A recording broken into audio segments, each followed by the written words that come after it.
नमस्कार दोस्तों। आज का जो अपना टॉपिक रहेगा वो आप देख पा रहे हैं बदलते मौसम से जो बुखार आ रहा है, तो इसका इलाज क्या है, कैसे अपन इससे बच सकते हैं और कैसे जब दोबारा सीज़न चेंज होगा तो उस समय अपने को क्या-क्या प्रिकॉशंस लेने हैं। इसे अपन सीज़नल फ़ीवर भी कह सकते हैं और इसी को अपन वायरल फ़ीवर भी कहते हैं।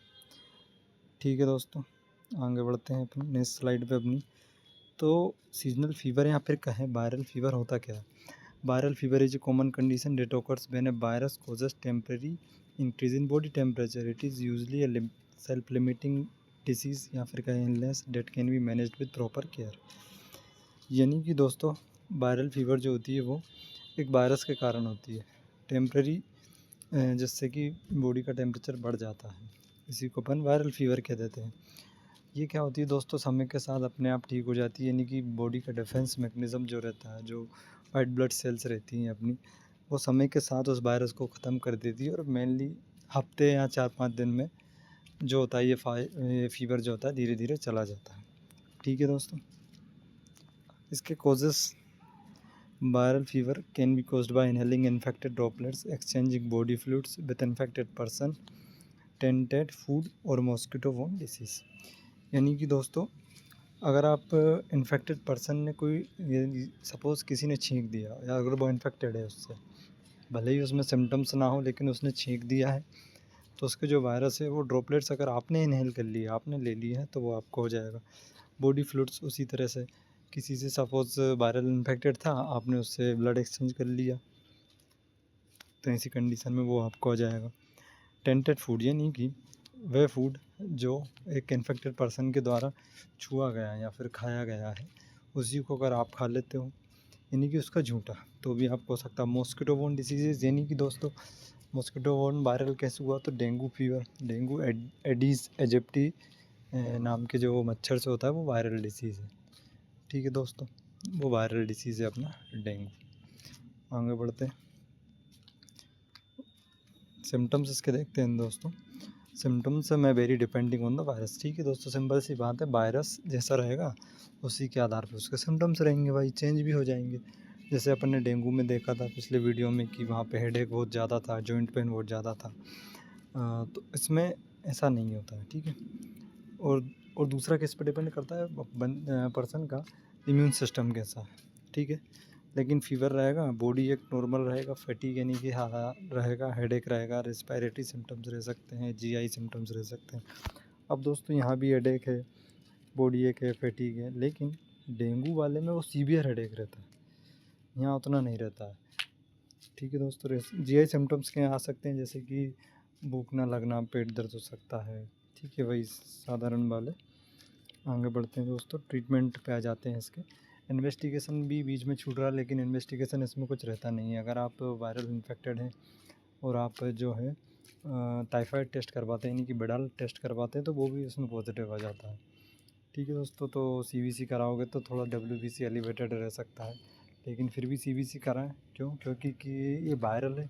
कौन सा वायरल है, डेंगू से है या नॉर्मल है, ये पता करने के लिए इन्वेस्टिगेशन ज़रूरी है। सीवीसी कराएं, प्लेटलेट्स काउंट नॉर्मल है, डब्ल्यूबीसी एलिवेटेड है, इसका मतलब ये है कि ये वायरल, नॉर्मल वायरल है, सीजनल वायरल। ठीक है दोस्तों, अब ट्रीटमेंट पे आ जाते हैं। Viral infection are not treated with antibiotics. ठीक है दोस्तों, एंटीबायोटिक बैक्टीरिया के लिए होती है, लेकिन यहाँ पे क्योंकि इन्फेक्शन वायरस के कारण है, तो ऐसी कंडीशन में अपना एंटीबायोटिक्स काम नहीं करेगा। ठीक है, instead you can try supportive care to help your immune system fight the virus. इसके अलावा आप क्या कर सकते हो, अपने बॉडी के डिफेंस सिस्टम को सपोर्ट दे सकते हो कि भाई आप जो फाइट कर रहे हो वायरस से, तो उन्हें आप सपोर्ट दे सकते हो। ठीक है दोस्तों, उन्हें आप सपोर्ट देके उन्हें मजबूत कर सकते हो। ठीक है, तो उसमें क्या करना है, होम रेमेडीज़ कुछ हैं, including staying cool, drinking plenty of fruits, यानी कि ठंडा रहने की कोशिश करें, ठंडे वातावरण में थोड़ा फ्लूइड इनटेक अच्छा रखना है दोस्तों, ये बात ध्यान रहे। फ्लूइड की कमी नहीं आने देना है, क्योंकि इससे कंडीशन फिर डायरिया में कन्वर्ट हो सकती है, तो फ्लूइड की कमी ना आने दें। अच्छे से पानी पीना है, ल्यूक वार्म पानी पीना है, और ल्यूक वार्म वाटर में ही आपको नहाना है अगर नहाना है तो। दूसरा प्रिवेंशन क्या कर सकते हैं वायरल इन्फेक्शन के लिए, गुड हाइजीन मेंटेन करना ही करना है दोस्तों। छींक रहे हैं तो ध्यान रखना है, किसी चीज़ को छू रहे हैं तो याद रखना है। ठीक है दोस्तों, कहीं छीं हैं ड्रॉपलेट्स आपके ना आ जाएँ, इस तरह से वैक्सीनेटेड आप रहें, जैसे कोविड है, तो कोविड क्या है, कोविड भी दोस्तों वायरस है, कोरोना वायरस के कारण कोविड होता है।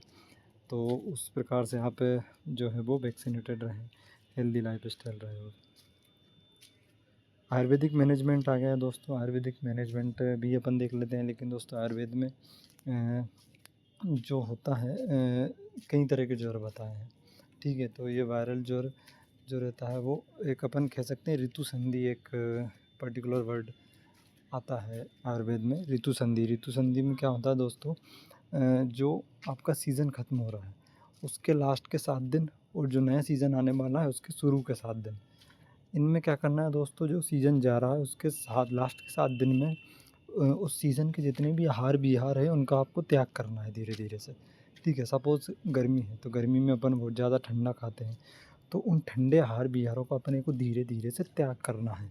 ऋतु संधि अपन उसे कहते हैं, ठीक है। और फिर गर्मी के बाद क्या आती है, क्या आती है दोस्तों, गर्मी के बाद आती है थोड़ी सी वर्षा ऋतु, है ना। वर्षा ऋतु में क्या करते हैं दोस्तों, वर्षा ऋतु में अपन जो है वो फिर एकदम से अपन थोड़ा गर्म खाना चाहते हैं उसमें, ठीक है। ग्रीष्म ऋतु में ठंडा और वर्षा ऋतु में गर्म खाना चाहते हैं, तो उस गर्म को अपन को एकदम से ही नहीं खा लेना है। ऋतु संधि के प्रोसेस के आधार पर अपने को धीरे धीरे उसे इंक्रीज़ करना है। जैसे अपन ग्रीष्म ऋतु में धीरे धीरे हटा रहे हैं उसको, अपनी डाइट से निकाल रहे हैं ठंडी चीज़ों को, उसी प्रकार से वर्षा ऋतु में जो अपन गर्म चीज़ ऐड कर रहे हैं उन्हें भी धीरे धीरे ऐड करना है, एकदम से ऐड नहीं कर देना है। तो ये ऋतु संधि प्रोसेस के आधार पे एक वायरल फीवर को अपन समझ सकते हैं, आयुर्वेद में ऐसा बताया है। मैनेजमेंट देखें दोस्तों तो क्या रह जाता है यहाँ पे, सभी आप दवाई दे सकते हैं, वत्सक आदि को आद, चात्तादि को आद, पिपल्यादि घृत, वासादि घृत, वलादि घृत। और दाहपूर्वक ज्वर है, बहुत जलन है शरीर में, दाह मचा हुआ है यानी कि जलन हो रही है शरीर में, उष्णता बहुत ज़्यादा है, इसी कंडीशन में आपको चंदन आदि तेल का प्रयोग करना है, ठीक है। अगर शीतपूर्वक यानी कि ठंड लग रही है बहुत ज़्यादा, अगर ठंड बहुत ज़्यादा लग रही है तो ऐसी परिस्थिति में दोस्तों अपने को अगुरवादी तेल का प्रयोग करना है, अगुरवादी तेल का प्रयोग करना है। इसके बाद महासुदर्शन घनबटी जो आपको फीवर में बहुत ही अच्छा लाभ देती है। इसके बाद आम्लकी रसायन आपका, वो माफ़ कीजिए, त्रिभुवन कीर्ति रस भी, ये भी फीवर में अच्छे से काम करेगा।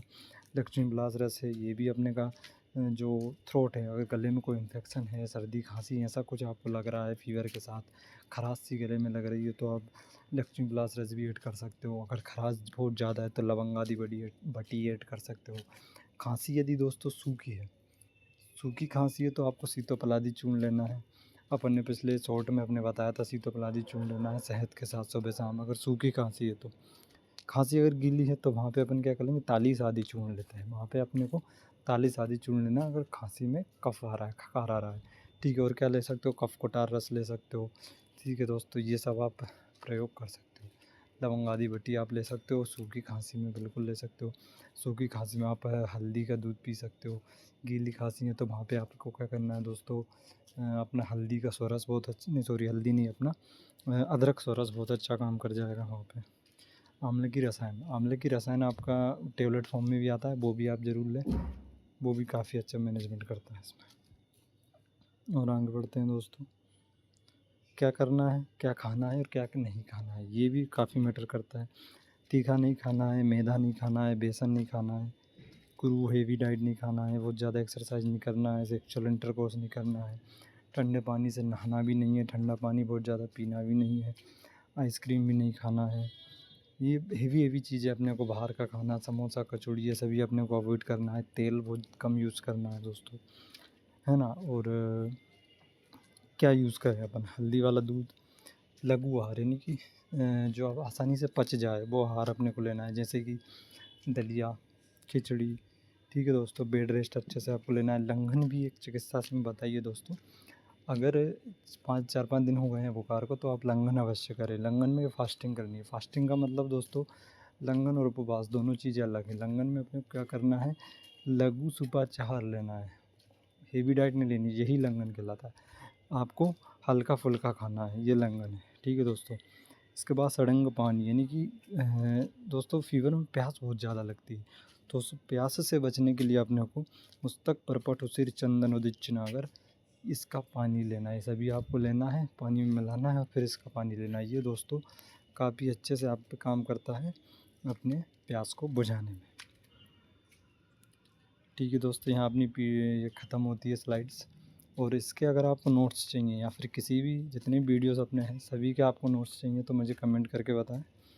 अपन एक सेपरेट टेलीग्राम चैनल पे या व्हाट्सएप चैनल पे वो नोट्स डालेंगे तो आप इजीली उनका यूज़ कर सकें। थैंक यू दोस्तों।